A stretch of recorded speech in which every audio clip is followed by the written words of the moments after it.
Ok, buenas tardes, qué bueno que nos acompañan. Estamos en otra de las charlas del Saber del Agua y estamos muy contentos hoy porque nos acompaña el doctor Víctor Luna Pabello. Él es biólogo, maestro y doctor por la Facultad de Ciencias de nuestra universidad y es acreedor a la medalla de plata Gabino Barreda por sus estudios de doctorado y a la beca Marie Curie por su estancia postdoctoral en el Instituto Nacional de Ciencias Aplicadas de Toulouse, Francia. Tiene alrededor de 25 años de experiencia en el área de tratamiento biológico de aguas residuales, tanto domésticas como industriales.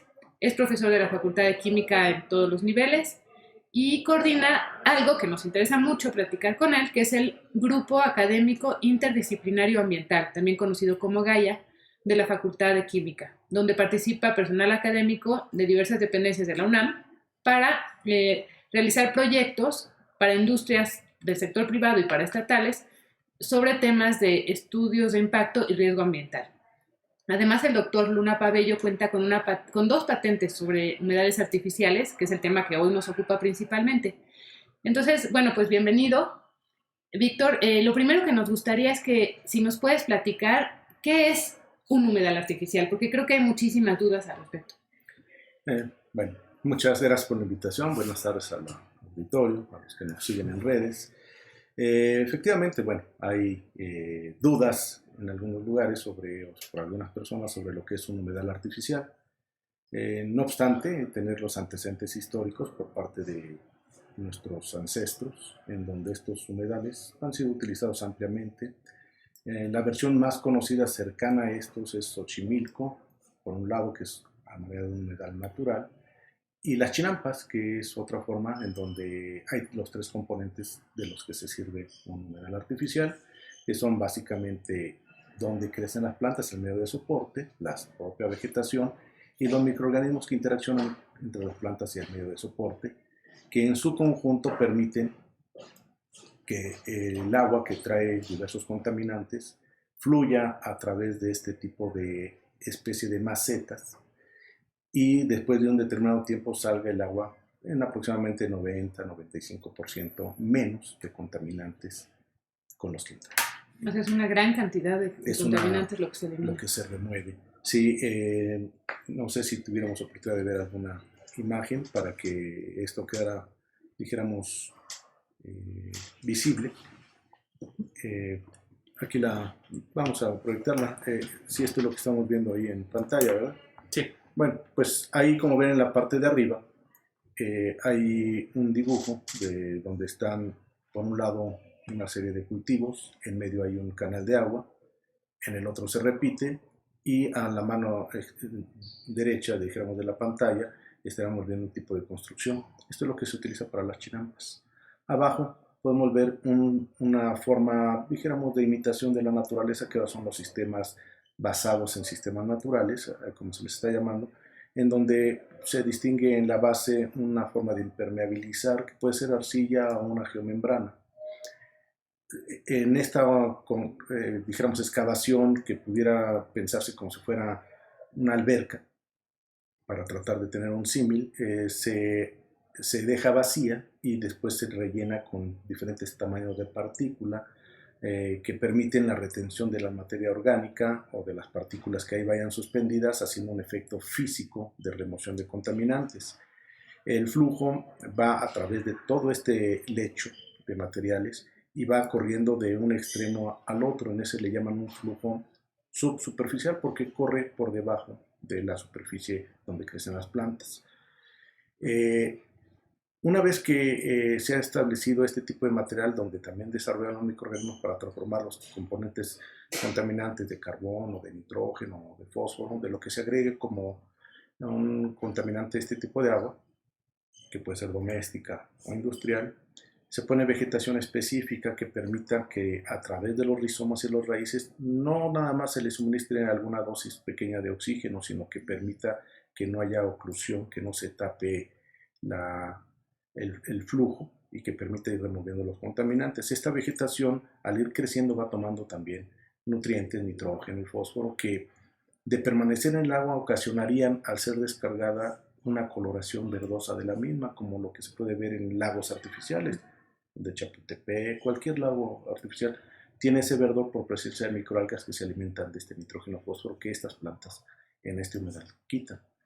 También se llegan a poner plantas de ornato para poder obtener un beneficio adicional del cultivo o del crecimiento o de la eliminación de los contaminantes. De tal manera que si tienes plantas o vegetación tipo carrizo o fragmites que retiren contaminantes y que permitan el flujo del agua, también puedes tener plantas de ornato o inclusive forrajeras que te den un valor agregado al tratamiento en busca de hacerlo sostenible. Pero en el sentido, o sea, el uso de las plantas de ornato es en cuanto a que las plantas se van removiendo y pueden ser utilizadas para esos fines, ¿o? Sí. Sí.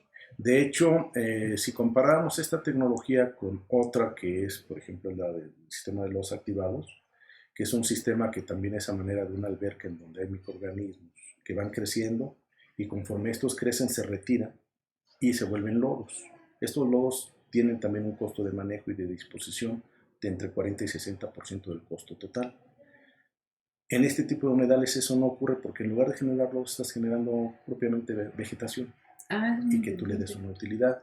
De hecho, a los carrizos y a los fragmites tú le puedes dar valor artesanal o incluso a las tifas, que es donde hacen algunas artesanías vegetales para la gente, sobre todo en zonas rurales. Y no tiene ningún problema que las plantas lleven esos contaminantes que retuvieron a que se usen después.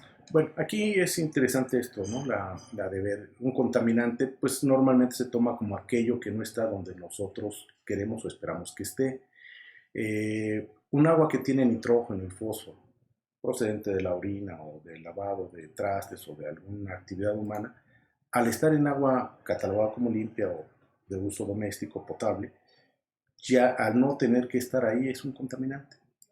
Pero muchas veces pensamos que ese contaminante siempre es dañino o va a ser algo en perjuicio de alguien. En el caso de las plantas viene a ser un nutriente.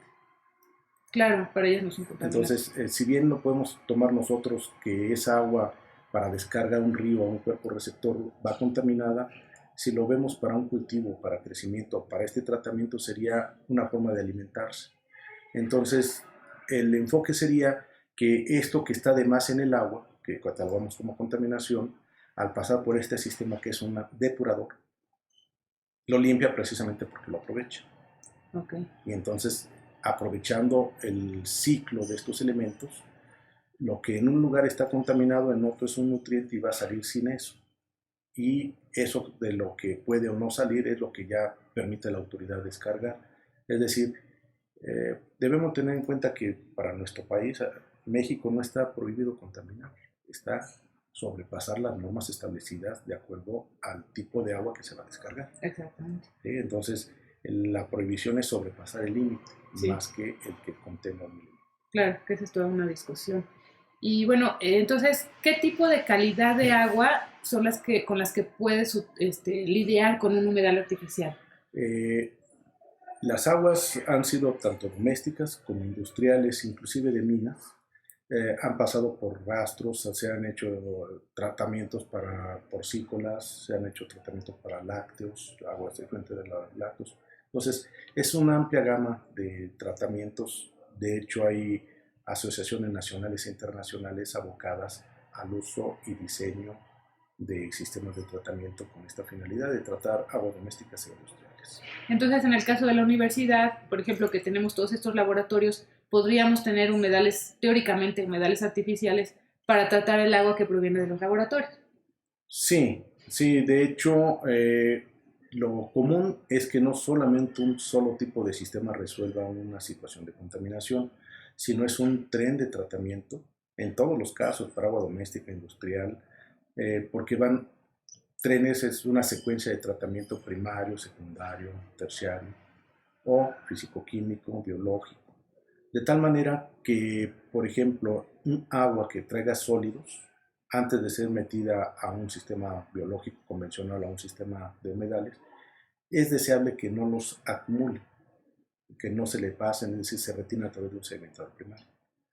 Ya que el agua se le redujo este tipo de contaminantes, quedan en materia orgánica disuelta, que pueden ahí venir distintos tipos de contaminantes carbonosos, nitrogenados o algún tipo de otro de metales. Y entonces es ahí en donde se ve si se puede reducir por otro tratamiento físico-químico de formulación o se va por un tratamiento biológico. Si es un agua, por ejemplo, de un río que está contaminado y se va a potabilizar, se emplean tratamiento de sedimentación-floculación. Si es un agua de tratamiento doméstico, se puede emplear muchos, hay variedades de tratamientos biológicos, pero todos ellos tienen el común denominador de generar lodos. Este tipo de tecnología, que es el de humedales, si bien podría llegar a mineralizar y dejar los lodos o la parte mineralizada hacia el fondo a velocidad de 1 o 2 milímetros anuales, la mayor cantidad de esto que es en materia orgánica se va hacia la formación de biomasa vegetal o de microorganismos que van eventualmente a seguir procesando este tipo de contaminantes. Ok, entonces tiene como tres vías. Uno es los nutrientes, bueno, los contaminantes que las plantas pueden aprovechar y que dejan de ser contaminantes, se van con las plantas. Otros se van al tratamiento de microorganismos, digamos, y otros, que son más bien los físico-químicos, tienden a precipitarse. Sí. Y me dices que entonces podría, según lo que me platicabas, ese nivel de esa tasa de precipitación no es un problema porque están calculados, digamos, para unos 30 años, ¿no? En donde ya el asolve ya limitaría el funcionamiento del humedal. Sí. Pero esa tasa es realmente muy poquita, ¿no? Es el nivel de sedimentación. Sí, de hecho en esta imagen que ahorita se puede ver en pantalla, ahí se ven los procesos microbianos de transformación. Hay parte que lo pasan a CO2, ajá, de la materia, o sea, lo que venga como proteínas o azúcares. Está cómo se inyecta o cómo se introduce CO2 atmosférico, dependiendo de si se deja caer el agua de manera superficial. Ahí puede inyectarse un poco de oxígeno o por aspersión, que es una de las modalidades que en uno de los sistemas combinados hicimos en Xochimilco, del cual hablaremos más adelante, que permitió llegar a niveles de depuración altísimos, porque permitía que el oxígeno entrara en contacto con partículas de agua antes de caer al sistema y entonces llevan oxigenadas. Y el oxígeno es una forma que se requiere para poder degradar más rápidamente el contaminante. Entonces en la pantalla vemos los procesos biológicos, bioquímicos, procesos físicos, es decir, es una gama compleja de procesos los que pasan, a pesar de que el sistema en apariencia es muy simple. Pero ahí está físico, físico-químico, bioquímico, biológico, incluso hay microorganismos que están predando sobre las bacterias enteropatógenas. ¿Qué son qué? Como Escherichia coli, como Salmonella, como Shigella, que causan enfermedades gastrointestinales. Hay organismos que ahí mismo están, en lugar de usar cloro, estos sí los están comiendo. Ah, muy bien. Entonces es un sistema bastante complejo, pero en la apariencia es, dijéramos, parece una milpa. Uh-huh. Ese es un estanque. Un estanque vegetado, como una macetota, uh-huh, pero evidentemente no es así. Tiene que hacer el diseño de distribución del agua, el del tamaño de partícula y de la vegetación específica. Muy bien. No sé si sigue la presentación en pantalla. Sí. Yo creo que ya podemos. Sí. Estos son algunos de los organismos que pueden ahí ver. Estas son muestras tomadas del agua dentro de los humedales. Y estas son algunas de las plantas que están asociadas a la construcción de humedales. Estas son plantas acuáticas y hay plantas terrestres. Y aquí podemos ver un esquema de arreglo en donde van de las casas al humedal y del humedal eventualmente a un estanque en donde los peces pueden crecer. Y una vez que esa agua, dijéramos, tenga los desechos de los peces, puede reciclarse al humedal y estar en un ciclo constante de tratamiento. Lo que le llaman como acuaponia. Sí, de hecho es otro de los nombres, en donde evidentemente los peces, al ser alimentados y al excretar producto de todo su metabolismo, pues generan también compuestos de carbono y nitrógeno, y cuando no se limpia, pues eso podría ocasionar o que no crezcan bien, o que se enfermen, o que mueran. Okay. Entonces, si se saca y se recicla el agua, de hecho es el principio para los cultivos camaronícolas y acuícolas en diferentes lados, tratarlos a través de este sistema para estar teniendo el agua en ciclo cerrado. Ah, muy bien. Ok. Podemos ya regresar a la imagen, ¿verdad? Sí. Ok. Y entonces, ya podemos quitar la presentación. Otra pregunta es, entonces el agua, una vez que pasa por el humedal, ¿qué calidad tiene? O sea, ¿es potable? ¿Es agua para riego? ¿Contacto humano? Esa es una parte muy interesante. Este tipo de sistemas son, o los puede hacer uno modulares, es decir, al nivel que desee el tratamiento del agua. Si el agua la pasamos muy rápido a través del sistema, la va a limpiar poco. Es decir, si le damos un día o dos o medio día, va a tratarla menos que si le damos 3 o 4 días. Okay. Es decir, mientras más lento pase, más limpia sale. De acuerdo con la calidad de la normativa en México, pues está la norma oficial mexicana, la 001 de la Semarnat, que va hacia cuerpos de agua receptores diversos, ¿no? Entre ellos está descargas a ríos, o descargas a humedales, o descargas a cuerpos de agua distintos. Y establece el contenido de carbono y nitrógeno. Por estos humedales te lo pueden dar de acuerdo a la normatividad 001. Para eso implica, dado un cierto tamaño de humedal, un volumen que deba de pasar de agua. Si tú le das el tiempo suficiente, vas a poder obtener ese volumen. Entonces puedes obtener agua para riego, para contacto primario, es decir, que la puedas tocar en jardines. Y estamos actualmente trabajando para, una vez sacada el agua de este tipo de humedales, sin necesidad de clorarla, poderla infiltrar. Es decir, está muy cerca ya lo que es la norma 127 de la Secretaría de Calidad de Agua. Y en los próximos años, hacia lo que tendemos es a sacar agua potable de los humedales artificiales, que sería el máximo logro, a partir de un tratamiento que no implique la desinfección con cloro. Eso sería buenísimo. Ya lo tenemos, es parte de una tesis ya de doctorado. Entonces, ahorita estamos caminando hacia no cumplir ya nada más la norma, eso lo logramos en el 2001. E incluso la norma de contacto primario para poder regar cultivos que puedan ser consumidos, eso lo tuvimos en 2006. Ahorita estamos acercándonos a la norma de infiltración para manto freático, y el máximo luego sería tener agua potable. Eso sería genial, ¿no? Yo creo que falta mucho ese tipo de tratamientos que lleven el agua hasta la potabilidad. Hay muchos que llegan a la norma 003, pero llegar a eso me parece que sería genial. Otra pregunta es, yo sé que, bueno, tú me contabas que este tipo de humedales se están usando mucho a nivel urbano, porque uno luego lo relaciona con un ambiente rural, que me parece que también ahí es muy valioso. Pero, digamos en esta ciudad, ¿cuál sería el alcance de este tipo de humedales para el tratamiento de las aguas de la Ciudad de México?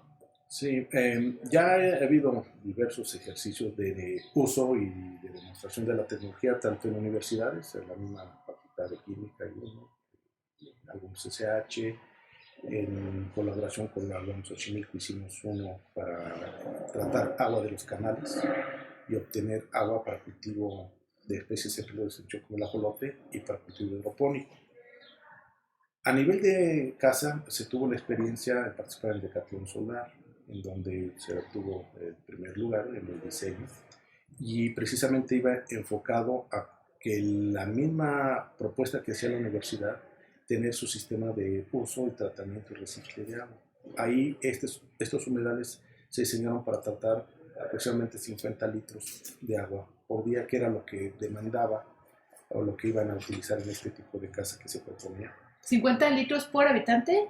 No, es que es un uso eficiente del agua el que ellos estaban proponiendo. Ah, ok. Sí, o sea, la filosofía era, no voy a usar todo el agua a la que se está pudiendo tener acceso, sino un agua a la que realmente es necesario utilizar. Ajá. ¿Sí? Y era, en promedio para los habitantes está entre 250 y 300 para alto nivel, ¿no? A nivel internacional.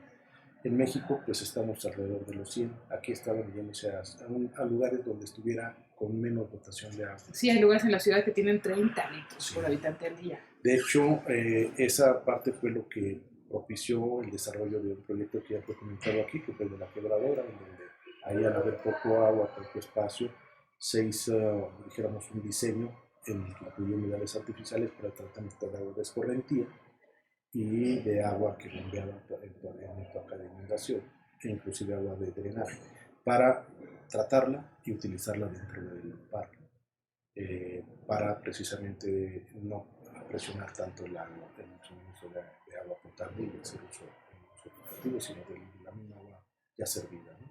Entonces, para fines domésticos ya está ampliamente probada, es más o menos entre 1.5 a 3 metros por persona, teniendo en cuenta las condiciones que dice la Unión Europea, ¿no? De 200 a 250 litros por persona, que no son utilizados. Entonces, 1.5 metros cuadrados de humedal por persona, más o menos. Más o menos. Pues no es tanto. No es tanto. Las viviendas tienen 4, entonces digamos serían unos 6, ¿no? Metros cuadrados. Sí, ya se han hecho diseños sobre, precisamente para algunos domicilios. En Hidalgo ya hay desde hace años funcionando uno. Y no por la parte, dijéramos, ecológica, sino más bien hacia la parte de la necesidad de que no haya agua. Entonces usan el agua y en lugar de echarle algún drenaje que luego no hay, la pasan por el humedal y le sirve para el riego de jardines. Entonces, esa es una forma de dar calidad de vida a partir del reuso del agua. Claro. Entonces, yo me imagino que una de las condicionantes es que tenga uno un terreno suficiente para tener el humedal en la casa o en una unidad habitacional, ¿no? Porque necesita, digamos, un pequeño jardín, al menos, ¿no? Donde podría estar esto. Sí, mira, aquí hay, por ejemplo, este que está aquí es una maqueta del humedal que hay en la Facultad de Química. Son sistemas de contenedores que te sirven y el humedal está, es la parte vegetada, ¿no? Otros que están, es este que está ahí, si lo pueden ver, es una charola, un contenedor muy simple. Este es el que está en casa mía. Ah, está genial. Entonces se ve nada más que está relleno, pero realmente lo que está arriba es un tipo de grava que evita que haya contacto del agua con la atmósfera para que no haya mosquitos. Lo que está diseñado y tiene que tenerse cuidado es todo lo que está abajo, para el tamaño que no se tape. Y el tipo de vegetación que se le pone, en este caso hay cereceperos, es un tipo de planta, de papiro, en donde pasa y la plantita crece y se ve bonita, ¿no? ¿Y cuánto mide esa? Estas son de 80 centímetros por 60. ¿Y eso cuántos litros daría al día? Este es el que está diseñado para 50 litros. Está muy bien. Está muy o sea, realmente cualquier persona podría tener en su casa podría eso. tenerlo, sí. Sí, esa sería la idea, de que se flexibilizara. De hecho, mucho de esta tecnología, la idea es de que se vaya limpiando. De hecho, lo estamos promoviendo ahorita en escuelas primarias, en donde se le está haciendo su humedal para que puedan ellos, dijéramos, tener agua para su mismo riego o servicios sanitarios. Ah, muy bien. Y esto está haciendo con exalumnos de nosotros que aprendieron la tecnología, tienen también ya montada su empresa y con apoyo del gobierno local, pues están implementando en las escuelas para que, aparte de la educación ambiental que tengan y de que puedan ver que se puede tratar el agua, puedan ellos apropiar la tecnología y impulsarla, ¿no? No, pues me parece maravilloso, es como tan práctico una cosa así que cualquiera puede tener en su casa. Uno se imagina siempre tipos Xochimilco, con unos humedales grandotes, pero esto es algo que es perfectamente apropiable. ¿Y qué tanta capacitación necesita una persona para poder manejar el humedal en su casa? Sí, mira, por ejemplo, ahorita estas que estamos viendo ahí ya son sistemas crecidos. Lo que necesitarías es una especie de jardinero. Sí. Que le diera un recorte a la vegetación. En algunos casos ese es el problema, ¿qué hago con la vegetación? Por eso es que se buscan alternativas.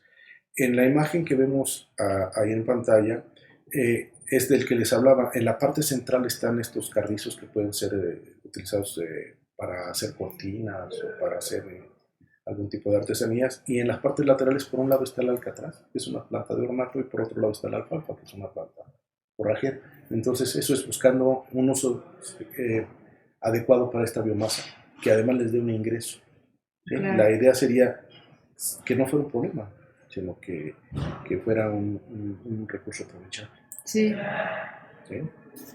Aquí hay un ejemplo del que hicimos en Xochimilco, en donde si se sigue de la mano izquierda hacia abajo, desde abajo de la mano izquierda y se sigue en forma de invertida, vamos viendo todo el proceso constructivo, que es una excavación, se impermeabiliza, se le pone el medio filtrante, se hace la vegetación, se pone la tubería para esprear y oxigenar el agua antes de que caiga, y este es lo que nos permitió obtener un agua para el cultivo del ajolote, del rizoma mexicano, que es una especie en peligro de extinción, y cultivo de jitomate en invernaderos, con sello verde, o sea, de alta calidad.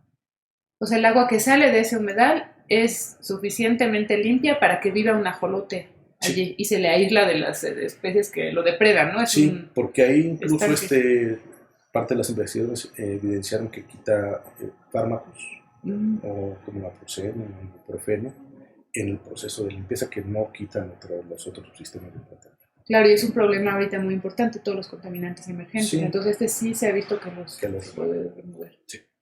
Ah, qué interesante. ¿Sí? Bueno, eventualmente ya hablaremos de que es el de San Juan de Aragón, que es el que está activo, es para de 250 hasta 1000 metros cúbicos por día. Es una hectárea de humedal, donde está la parte superficial y abajo es un humedal acuático. En este se hace todo el diseño, ¿sí? En función, se construyó dentro del propio lago, esa fue la indicación. Se hace todo el diseño y el proceso constructivo hasta obtener, dijéramos, las plantas y la calidad de agua que se busca, que en este caso era para protección de vida silvestre. Ah, muy bien. Entonces dices que ese da 1 millón de litros. No, bueno, 1000 metros cúbicos al día. Sí. Ok. Hasta. O sea, es un volumen enorme, ¿no? De 250,000 a 1,000. Ajá, ok. Y ese está en funcionamiento. Sí, de 250 metros cúbicos hasta 1000 metros. Hasta 1000 metros. Sí está en funcionamiento. Y de hecho ya tiene una cosa bien interesante, que hablan migratorias, que ya son los polluelos de estas aves. Ah, qué bien. O sea que ya lo usaron ahí para anidar. Ajá. Ahí hay una garza, y hay un tipo de garzaditas, en fin.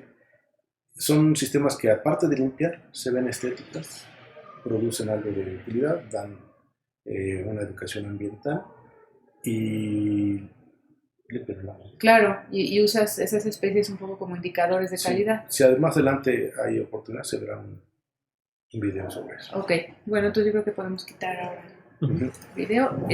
Y entonces se puede recomendar para cualquier persona, digamos, que puede tener su humedal, se pone a la escala que se requiere para la familia, tienen agua que hasta ahora sería más bien como para riego de jardín, ¿no? Sí. De aquí a que se pueda lograr la potabilidad, que dices que ya falta poco. Bueno, pues vamos a dedicar muchos esfuerzos, sobre todo en lugares donde realmente hay no hay de otra, o sea, no hay de que te consigo el agua embotellado, la tomo de la red. Esta sería una opción de reducir significativamente patógenos, de reducir contaminantes que pudieran generar algún problema gastrointestinal o de toxicidad. Sería una alternativa. Cumplir con lo que hoy está establecido como norma 127 de la Secretaría de Salud, eso es lo que se tendría que ver. De hecho, incluyen aspectos como radioactividad, que es decir, 51 parámetros, cianometanos, etcétera. Entonces, llegar a eso se tendría que evaluar, ¿no? Pero la meta, la finalidad es limpiar el agua, no llevarla al nivel, dijéramos, de inocuidad, de que no haya nada destilado, porque eso tampoco es un agua potable, ¿no? Claro. Sino algo que permita sí acercarse a esa normatividad y ofrecer una alternativa para aquella gente que no tiene de otra. Cuando uno se acerca o ve que la está tomando en cuenta, de los ríos como vienen, que hicieran una pequeña derivación con estas alternativas de tratamiento para poder tomar aguas reducidas, significativamente contaminantes, es para allá donde estamos caminando. Sí, claro, es que no es que la gente, todo el mundo tenga una opción de un agua de la llave limpia, ¿no? Y contra eso lo estamos comparando con unas condiciones que son terribles en México, no estamos hablando ni siquiera de otros países. Sí. Y hablando de costos, ¿cómo cuánto cuesta entonces poner un humedal casero?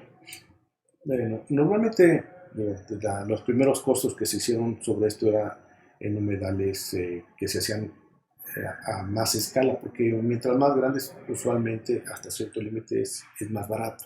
Sí. Eh, Andaban entre 5,000 hasta 26,000 pesos, dependiendo de lo que emplees, ¿no? Por ejemplo, si tú en lugar de hacer la excavación tú mismo, que ya no te cuesta, y pones la membrana esta para impermeabilizar o usas arcilla para que no se infiltre, el costo cambia. Claro. Si tú no tienes que comprar el terreno, si el terreno es tuyo, pues entonces el costo cambia. Si empleas como este tipo de tinas, que están 100 pesos, 200 más la tubería de PVC, más ahí lo que sería un poco más entretenido es separar los medios de filtración, que esos se tienen que comprar en una arenera. Ahí lo que estamos viendo es alrededor de no más de 200 kilos en el material de empaque, la vegetación. Pues entonces, en función de cada esto, se puede reducir o aumentarle el costo. Si tú lo vas y lo haces y lo lavas, el material lo separas, o sea, lo pides triturado y lo acomodas, está oscilando desde, no sé, 4,000, 5,000 pesos hasta 26,000 pesos si quieres tecnificado. Claro. Pero, por ejemplo, para el que hicimos en Xochimilco, que es para 2,000 litros por día, ese estaba en costo real sin quitando espacios y comprar tierra y todo eso. Con el gerencial estaba alrededor de 30,000 pesos. Ese para, no sería para una familia, sino es una cosa mucho más grande, Para ¿no? Chinampa, para una Para Chinampa. Chinampa, ok. Sí, en las familias es un poco complicado pensarlo en algunos sitios, sobre todo porque son condominios, ¿no? Uh-huh. Entonces se tendría que pensar en el área verde. Claro. ¿Sí? O hay algunas ideas también de ubicarlo en los pasillos. Ya ves que luego hay condominios que tienen, en donde va subiendo, tienen macetones. Uh-huh. Se tendría que haber hecho el diseño para pasarlos por esos macetones y tratarlo. Entonces se iría tratando sobre diseños de estructuras ya construidas. Sí, pero aún así sí me parece que es muy importante porque se riegan muchísimas áreas verdes con agua potable. Entonces, si de ahí se pudiera pasar a este tipo de agua, ya sería un gran avance. Es la idea, sí, exactamente. Incluso bien diseñadas, que no impliquen las azoteas porque luego no están adecuadamente impermeabilizadas y generan problemas de plafones y demás. Bien diseñadas te permitiría tratar tanto agua de lavabos y de los mismos departamentos. Ahí lo que procuramos es no incluir excretas sólidas, porque reduce el tiempo de vida y eso implica el tratamiento de coliformes fecales. Entonces sí sería buscar más bien hacia, que es ahorita lo que estamos haciendo, el tratamiento de orina. Ajá. Para que se limpie y se pueda utilizar esa agua. Daría más rendimiento y no se estaría tanto en contacto con coliformes fecales. Darle uso a los baños, dijéramos, secos. Por un lado, la separación de excretas sólidas de las excretas líquidas. Que sería como mingitorio. Ahí solamente se podría a ese nivel, ¿no? Separar el mingitorio de los excusados. Sí, aunque hay también baños ya diseñados específicamente para separar los excretas sólidas de las líquidas. El diseño implica dos tipos de orificios. Ajá. En donde uno se va a la orina y por otro se va a los órganos. Sí hay de esos, pero efectivamente lo estamos ahorita nosotros impulsando a nivel de orina. Para que sea orina pues, mezclada con lavabo, mezclada con lavabo de trastes, es decir, que no implique el manejo de microorganismos presentes en esas fecales. Ajá. Muy bien. Pues me parece que este tema da para muchísimo y yo creo que a los estudiantes sería un tema que les podría interesar mucho acercarse a ustedes, ¿no? O sea, ¿qué perfiles, por ejemplo, de estudiantes tú crees que son los adecuados para acercarse al tema de humedales? ¿O son todos? ¿Se les puede capacitar? Sí, ese es bien interesante. Dentro del grupo académico interdisciplinar ambiental está formado, el núcleo central de este grupo son profesores de tiempo completo, de arquitectura, de ingeniería, de la facultad Cultura y Administración, evidentemente de la Facultad de Química, de la Facultad de Ciencias, que estamos agrupados y dentro de eso están los tiempos completos, tiempos parciales, los de asignatura. Hay alumnos de estancias que vienen a veces de preparatorias, de los primeros semestres, ya para hacer su servicio social, sus estancias académicas, para hacer sus tesis de licenciatura, maestría y doctorado, incluso hay gente de postdoc, y de las carreras estas que mencionamos. O sea, hemos tenido arquitectos que nos ayudan mucho en darle no solamente una parte estética funcional, la parte, dijéramos, netamente funcional la hacemos con la parte de ingeniería. Este implica también componentes de ingeniería química, gente de QFBs, gente de biología, en donde interaccionando, como dice, el sistema permite que, y de hecho así es como hemos hecho estos tipos de avances. Hemos realizado, por ejemplo, tesis específicas en el área de biología, buscando cuáles son los microorganismos que están presentes. En la parte de QFBs, en las sustancias y los microorganismos que toleran o degradan los contaminantes, la biodegradación. En la parte de la ingeniería, todo el transporte del medio poroso, el flujo de materia, el balance de materia y energía. En la parte de los ingenieros civiles, las estructuras que soporten adecuadamente los sistemas de tratamiento, como el que está en Aragón, está hecho y ha soportado los temblores y todo, y el sistema está intacto. También de la gente de diseño, que es la que le diseño industrial, que nos está ayudando ahorita a hacer la parte para tratamiento de orina, pero ya en una parte estética de cabina, como a verse bien, y que sea ergonómicamente adecuado, o sea, funcional. Están ahorita trabajando gente de servicio social, que cuando así lo deciden pasan a hacer su estancia académica de medio año para terminar su carrera, y con eso es el 60 más o menos por ciento de su tesis de licenciatura, de tal manera que 3-4 meses más se redondean y regresan. De hecho, hay aproximadamente 20-25 tesis en línea en la página de la UNAM, de alumnos recibidos de licenciatura, maestría y doctorado, dirigidos en el grupo académico interdisciplinar ambiental. Hemos hecho proyectos con el gobierno del Distrito Federal que han involucrado la participación de estudiantes. ¿Y cómo qué proyectos son?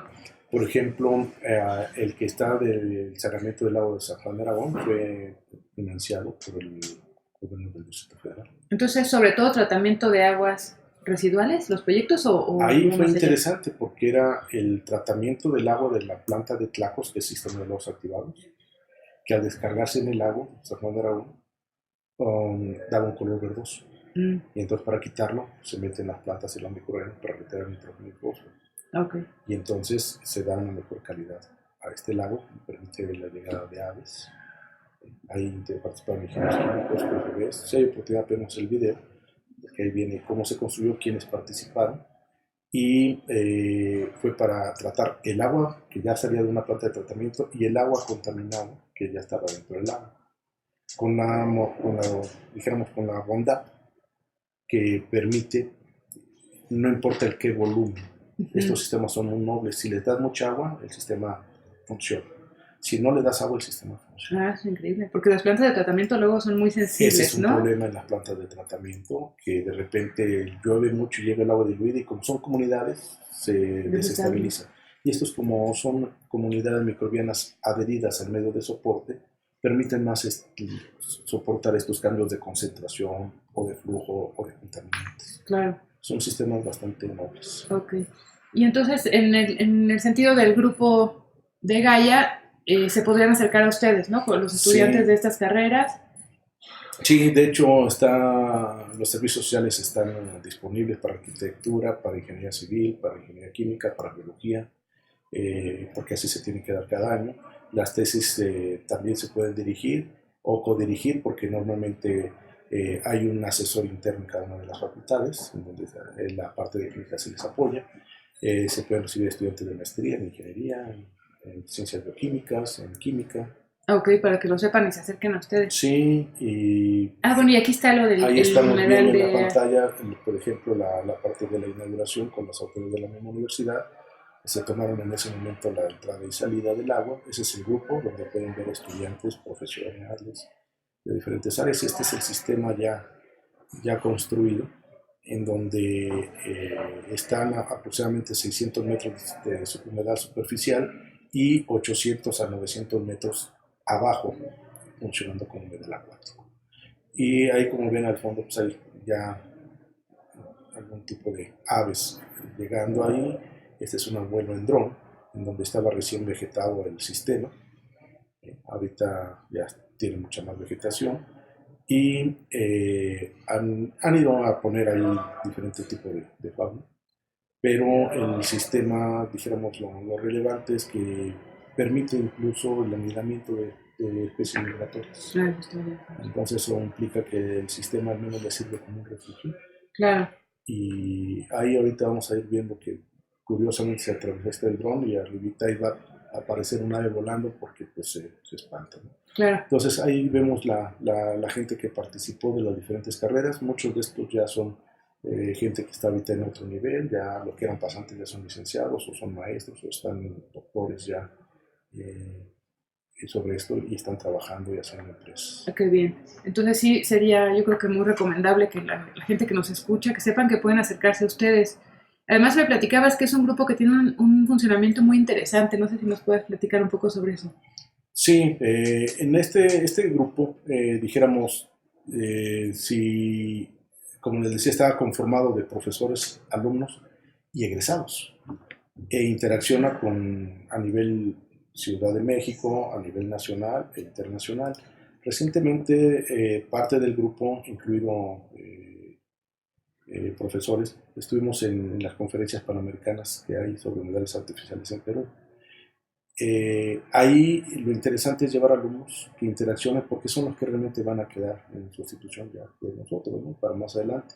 Entonces, lo interesante es que se pueden hacer desde proyectos, apoyarles a proyectos, que esa es la idea de la Red Panamericana de Humedales Artificiales.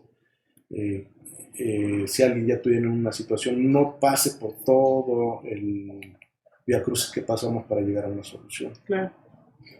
Si tienen alguna inquietud, poderles apoyar en cómo resolverla. También permite que se vayan formando profesionistas, pero no nada más con su disciplina, sino es una interdisciplina, es decir, entender cómo ve y cómo entiende el otro la misma situación o la misma problemática de tratamiento, tratarnos de apoyar en las partes que son deficientes y apoyar las fortalezas de nosotros, dándoles a ellos dijéramos, de forma más económica, más fácil, el conocimiento, ¿no? No entretener al ingeniero químico en un diseño arquitectónico, ni al de diseño arquitectónico sacando toda la problemática, toda la deducción de la parte ingenieril, de flujo de materia. Entonces, sí que los entiendan, pero sobre todo que se comuniquen y se aprovechen los diferentes conocimientos. Podemos dar servicios y los damos a gobiernos locales, gobiernos federales. Entonces es un grupo como que está muy abierto, es muy dinámico. Estamos aproximadamente 150 profesionistas involucrados. Muy grande. Es muy grande. ¿Hay gente de las áreas sociales o sí, también? Antropológicas, arqueológicas. Es interesante. No es para necesariamente la parte mundial, es que es una parte que estamos también viendo sobre la parte prehispánica del manejo de agua, que es bien interesante. Sí, claro. Ya hay alguna publicación también que hicimos sobre eso, cómo se hacían este tipo de tratamiento los ancestros. Entonces sí hay antropólogos, hay arqueólogos, hay sociólogos, hay urbanistas, dijéramos, son bastantes. ¿Y qué tal se da este proceso de la relación de la interdisciplina? ¿Cuesta trabajo o es algo que sí fluye? Sí, es una babela al inicio, ¿no? Porque cada quien, yo les digo que debemos de entrar con una bufanda que diga ego y cuando entremos a la reunión la colgamos, ¿no? Porque claro. Ese es el secreto de poder dialogar. Porque si todos nos quedamos con que tenemos la razón y no oímos al otro, no interaccionamos, no generamos nada nuevo y nos quedamos en el mismo plano. Claro. Entonces sí es difícil, pero ya cediendo un poquito y concediendo la razón al otro, que también tiene razón, y haciendo una o sea, teniendo disposición a aceptar el conocimiento del otro que nos enriquezca más que nos contradiga, es como hemos podido funcionar. Sí nos llevó el primer medio año de la conformación del grupo simplemente establecer un vocabulario, un lenguaje de comunicación que estuviéramos de acuerdo, ¿no? Claro, y Sí. las visiones del mundo, ¿no? Porque uno piensa la visión que tiene un biólogo con la visión que tiene un ingeniero, estoy pensando como en los extremos mayores, Sí, es muy difícil después llegar como a los acuerdos, pero luego uno entiende que eso es lo que da más posibilidades de éxito. sí, de hecho, no nada más es la visión, sino que no siempre se quiere ser el primero. Eso ha sido el éxito, dijéramos, o sea, sí, es como una orquesta, este grupo, Ujú. en donde de repente unos suenan más, otros están callados, hay veces que hacer armonía, hay veces que uno más figura en un punto específico, hay veces que hay predominio de otro, entonces la no preponderancia, la no llevar siempre La medallita. el reconocimiento es lo que ha servido para tenerlo unido y acumulamos en la experiencia de cada uno más de 2000 años. Cada quien le contribuye, yo le estoy Claro. poniendo ahí 25 y quien está Ajá. poniendo 30, Sí, sí. 35 sobre, Y son 150, sí. sí, Da más de entonces, 2000. sí, y hay los que están más pequeños, pues no los contabilizamos como parte de este número de años, porque son a veces están meses, ¿no? Sino más bien ya la gente formada de 5 años hacia arriba, Ujú. que el grupo está, digamos, una coordinación general, hay coordinación técnica, hay una coordinación jurídica, está el Instituto de Investigaciones Jurídicas también personal, Ah, la Facultad de Control y Administración, que es la que lleva la parte de administración, la parte jurídica, o sea, hacemos que cada uno de los especialistas participe en los proyectos, ¿no? En grandes proyectos. Estos son proyectos, dijéramos, en dimensiones económicas pequeños, pero de alta importancia social, pero los grandes proyectos sobre impacto ambiental, estudio de riesgo ambiental, la parte de sustentabilidad que hacemos a nivel nacional, en donde involucran 5 estados, más de 160 municipios, en fin, son proyectos muy grandes donde participan arqueólogos, antropólogos y demás. No obstante, parte de este grupo es el que nos ayudó a concretar estudios como el de San Juan de Aragón que viene en el video, y por ahí había, si hay oportunidad de ver, el de hicimos sobre un río, en la parte de Río Manalco, que es el río que aporta el agua a la presa Valle de Bravo. Y ahí participamos en la selección del sitio. ¿Dónde lo vas a poner? Que no haya, hay también ingenieros geofísicos, ¿no? ¿Dónde lo vas a poner? Que no vaya a haber algún capturamiento, que sea la mejor posición, en dónde confluyen, de quién es, que ahí despierta la parte social, a quién le pertenece el terreno, que es un problema muy fuerte aquí en nuestro país. A quién le pertenece qué, si lo cede, no lo cede, cómo lo manejan. Este río se hizo hacia lo largo de toda la trayectoria, en él descargaban rastros, descargaban diferentes industrias, y de ahí se localizaron los sitios estratégicos para ver de ahí, sacar un ramal y depositar el agua a través de humedales. y todo el agua del rastro, todo eso fue tratado. Es la propuesta. Ah, es la propuesta. Okay. Sí, incluso está una planta de tratamiento que curiosamente antes de que se nos pase, las plantas de los activos ya no funcionan por el gasto energético. Entonces las tienen ahí, pero nadie las quiere, porque además las tendría que administrar el municipio y no tienen dinero suficiente para esta administración. Entonces lo que estamos proponiendo es un humedal que le reduzca el costo de operación y mantenga el volumen de calidad de agua tratada que se fluente, que eso es lo que estamos proponiendo en Amanalco, en la planta del río Manalco de los activados, que lo operarán muy esporádicamente, de 1 a 3 meses, lo demás no opera y se descarga el agua.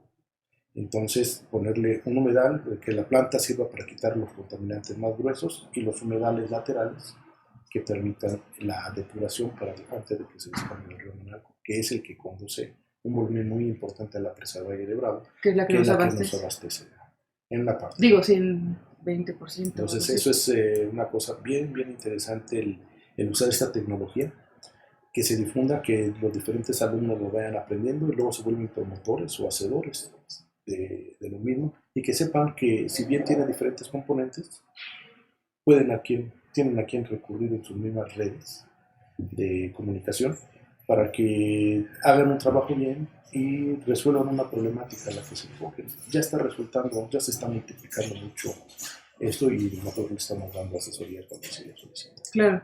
Bueno, entonces queda como esa invitación para que quien Sí, se por quiera supuesto. acercar a ustedes, ¿verdad? Entonces lo que buscan es el programa, buscan Gaia Pueden de la buscar Facultad de Gaia, Química o... pueden buscar con mi nombre y ahí están los vínculos. Ajá, Ahora ya es bastante fácil para ellos.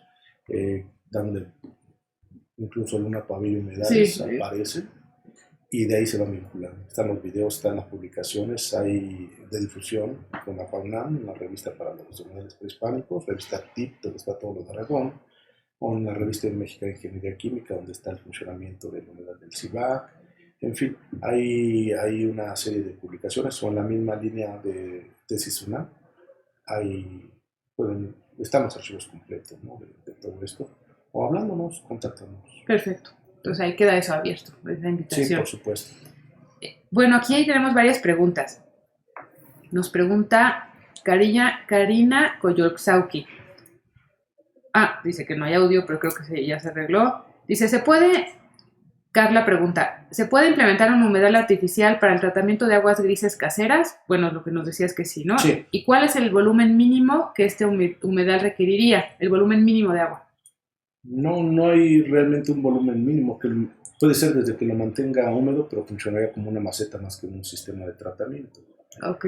Entonces, pueden diseñarse en dos sentidos, el espacio que tengan y le meten el agua que generen, siempre y cuando no sobrepase la capacidad de diseño, que estamos hablando de 1,5 metros más o menos por 100 litros, ¿no? Ok, entonces volumen mínimo no hay. Stephanie Espinosa pregunta, ¿cómo podemos evaluar la correcta aplicación de este método de tratamiento? Supongo que como qué indicadores hay de que es exitoso. Sí, pues yo creo que el correcto funcionamiento es, va a entrar una calidad de agua y el sistema bien diseñado te va a dar una mucho mejor calidad de agua a la salida. De hecho, al inicio de la operación, es decir, ya que lo pusiste, va a empezar con 30-40% de remoción inmediata, porque es física la remoción. Ajá. Entonces va a salir un agua de mejor calidad. Y conforme vaya colonizando con microorganismos y las plantas creciendo, el sistema va a mejorar. El tiempo de maduración es de 9 a 12 meses para que ya alcance, dijéramos, un nivel no máximo, pero sí cercano a la máxima de limpieza. Ok, primero ya está trabajando, pero hasta los 9 meses digamos que llega el clímax del tratamiento. Después, José Porfirio Camacho, saludos, doctor Víctor, un gusto verle y escucharlo de nuevo. Gracias. Jan Matt, ¿cuál es la diferencia entre los humedales artificiales de flujo libre o superficial y los humedales artificiales de flujo subsuperficial? Muy bien. Mira, ahí lo de flujo libre son como si tuvieras una tinita y donde estuvieran las plantas flotando. Es decir, no hay un medio de soporte. Está el agua y las plantas. Y en el de flujo superficial, a esa misma tinita la rellenas de material particulado, de grava, gravilla y demás, y las plantas están creciendo sobre esto. Entonces, en uno, el flujo va por debajo de la superficie dijéramos, del material poroso, y en el otro no hay material poroso. Ok. Luego pregunta Íñigo Fernández, ¿entendí bien que los humedales pueden recibir descargas abonosas y líquidas, pero no descargas sólidas?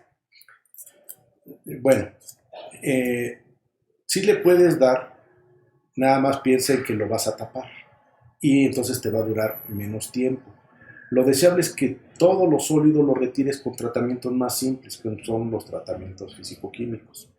Actualmente, y esa pregunta está muy bien, porque originó lo que ahora llaman celda francesa, que es el agua revuelta, la meten a un primer humedal que dijéramos que es como el que recibe las cargas fuertes, es un humedal de sacrificio. Y de ahí deriva a los otros humedales que van a recibir el tratamiento, el agua que sale del primer tratamiento, es decir, recibes un humedal que es de uso rudo, por así llamarlo, que sabes que va a durar poco, y luego lo derivas a los otros sistemas que te van a permitir dar el pulimento al agua. Lo deseable es que no llegaran estos sólidos a este humedal, porque si no tendrías que eliminar la primera fracción del mismo para que tuviera el mejor funcionamiento, o hacer una derivación a nivel de brazo de derivación de suministro de agua para que funcionara la parte siguiente a la etapa que ya está taponada. Pero dijéramos, sí, la primera idea es que no lleguen los sólidos. Ok. Bueno, aquí Osvaldo Morales le contesta, es correcto, se absorbe el humedal con descarga sólida. Tendrías que poner un sedimentador primario antes. o en una mejor aplicación un proceso aerobio o anaerobio antes de la humedad. Sí, correcto, Osvaldo. Así es. Por eso hablamos de un tren. El detalle está, si le pusiera, por ejemplo, un sistema anaerobio, hay que ver la parte de la estabilidad, porque si no, lejos de ser una solución, puede volverse un problema. Si le pones alguna otra tecnología antes, tendríamos que ver que le ayude para que sea más eficiente el tratamiento. Las otras tecnologías implican un mayor uso de energía, por eso es que sí se pueden usar, sí se pueden emplear, o usas más energía o requieren mayor presencia de algún tipo de técnico que le esté dando el equilibrio a los sistemas anaerobios o algún tipo de mantenimiento para estar retirando los sólidos si usas una fosa séptica, en fin, pero sí efectivamente es el mejor diseño, acomoda las piezas para que te dé la mejor calidad. Por ejemplo, si es un anaerobio en humedal y quieres tener una mejor calidad para una pecera o un cultivo de animalitos, pues le puedes poner un carbón activado, en fin, o sea, siempre es de acuerdo a lo que tienes y de acuerdo a lo que quieres. Muy bien. Y otra cosa que me imagino que funcionan un poco como para captura de carbono, a diferencia de las plantas de tratamiento que luego tienen problemas con emisiones, ¿no? Sí, de hecho, esa es una de las cosas que curiosamente estamos caminando en ese sentido. El CO2 al incorporarse a la vegetación como biomasa vegetal, estás haciendo un beneficio, ¿no? Una captura de carbono. Eh, a las aguas residuales, al no pasar a un proceso de fermentación o de degradación anaerobia que te genera metano, que te retiene más calor que el CO2, pues estás también entrando a este tipo de, de ayuda de bonos de carbono, ¿no? O de control de gases de efecto de gases de invernadero. Entonces, los humedales sí tienen, de hecho, te reduce la huella de carbono y te reduce la huella hídrica. Entonces, por ahí también va más el beneficio de transformar estos contaminantes en algún alimento. Claro. No, pues suena como que tiene múltiples beneficios, ¿no? Ya como para concluir veo por lo que nos comentas, tiene beneficios económicos porque pues hemos visto que la gente gasta en agua entre la de pipa, la embotellada, gastan mínimo como 200 pesos al mes en agua embotellada, digamos, ¿no? Entonces, este tipo de tratamiento les permite ahorrar. Por otro lado, tiene, y esto que decías, ¿no? Las plantas pueden ser utilizadas como de ornato o para otro tipo de usos. Tiene beneficios ambientales en cuanto a captura de carbono, liberación de oxígeno, son zonas de anidación de especies migratorias o especies locales. Entonces se ve que es realmente... Y es estético. Es una cosa que le da un apoyo a la calidad de vida. O sea, no es lo mismo tener un cubo ahí que esté tratando y que te va a dar, que así los hay, a tener algo que te dé una plantita de ornato y sobre todo esto no genera olores porque van por flujo superficial, ¿no? Claro. ¿Cómo recibió la gente te iba a preguntar eso desde hace rato, este proyecto de Aragón, cómo funcionó como para la vida de la gente de la zona? Este es un proyecto, sobre todo es una de las zonas más marginadas. Ahí no había este tipo de migración de aves, simplemente la calidad no lo permitía. Entonces, ya si hubiera oportunidad de que oyeran cómo pían y cómo están, vale la pena ver todo el esfuerzo que se hizo, porque ahorita se ve fácil, pero nos llevó primero 2 años de conseguir convencer a que nos dieran el proyecto. Después, la ejecución lo hicimos la ingeniería, lo hicimos en aproximadamente medio año con todos los especialistas que hay. Y luego fueron alrededor de 3 años en que se decidieron a construir y luego ya arrancaron. Entonces, sí, fueron como 7 años de perseguir una idea y de demostrar que se puede hacer tecnología. Y había duda de si esto iba a hacer, y sobre todo con los temblores y si algo pasaba. Y cuando vieron que la ingeniería nacional, la tecnología nacional, pues en general que se puede lograr que esto funcione, pues lo vieron bien, de hecho se visitan, ¿no? Y es una de las cosas que dan gusto ver este tipo de avances, porque la tecnología que es difícil desarrollar aquí en el país y que esté a nivel del concurso, a nivel de reconocimiento internacional y que pues, quede palpable.